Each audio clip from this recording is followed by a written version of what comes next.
I want to in particular recognize Secretary Mayorkas, the time that we spent with the dedicated men and women of CBP really has reinforced the work that Secretary Mayorkas has done. We're not exactly where we want to be yet, but we have seen extreme progress over these last few months because of his dedication and his efforts. My, how time flies. That was the vice president 1 year ago on her first and only trip to the southern border. Since then, the migrant crisis has continued to spiral. Customs and Border Protection reporting another record number of encounters last month, and our border czar still nowhere to be found at the border. Let's bring in former Utah Congressman Jason Chaffetz. He is also a Fox News contributor. Jason, always great to see you. I want to put these numbers up on the screen because it's important. This is in May. Those who were granted parole, you see 51,132. That's up 28% since April. The Associated Press had this headline, quoting here, paroled migrants say they were not screened for asylum or even asked why they came to the U.S. They receive a stapled packet with a blue stamp that stays when parole expires. And when it expires, Jason, off they go. Yeah, nothing happens, Trace. I mean, they're not checked for COVID, nothing that's going along here. It is absolutely stunning that the President of the United States, since he started working in the Senate in the 1970s, has never been to our southern border. And Kamala Harris, that clip you showed is about a year old. You have Secretary Mayorkas saying that he has operational control of the border.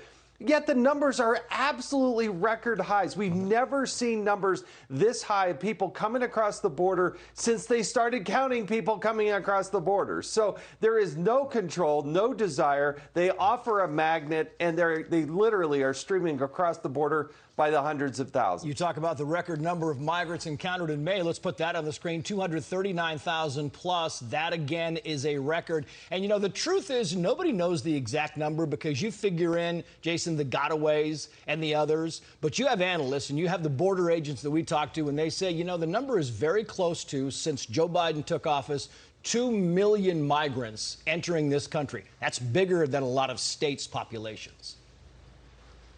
Yeah, that 239,000 is 1 month.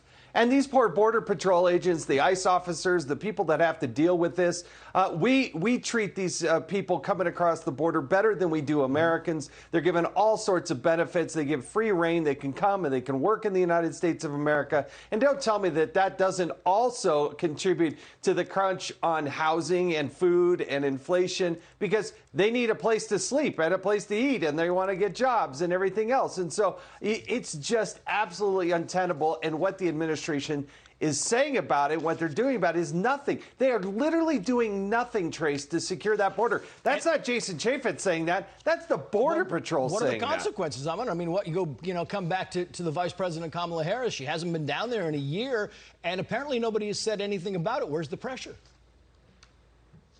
There isn't. I mean, you hear some Republican lawmakers talking about this. You hear the people in Texas and these border states talking about this. But I hope people understand and realize the devastation, the human toll, the drug trafficking, the human trafficking, the number of women that are raped. They are complicit in human trafficking, and yet there is no outrage in this country in mass about this mass. It's not just a migration. They're wrapping people and they're pulling people and they're encouraging them to come to the United States. And I've got about 20 seconds left here, and I want to get this in because when the vice president, when President Biden was vice president, the New York Post says that Hunter Biden met with 4 oligarchs closely allied with Vladimir Putin, and others say, look, there's only one reason you meet, and that's influence. Your final thoughts, Jason? Not only do you have that going on in Russia, but you're meeting with Chinese intelligence officers, Romanian thugs that have been convicted, people in Mexico. It's a worldwide phenomenon. The Biden crime family connections are absolutely stunning and still continue to be exposed to this day. Yeah. Jason, great to have you on. Thank you, sir. Thank you. Subscribe to the Fox News YouTube channel to catch our nightly opens, stories that are changing the world and changing your life. From Tucker Carlson tonight.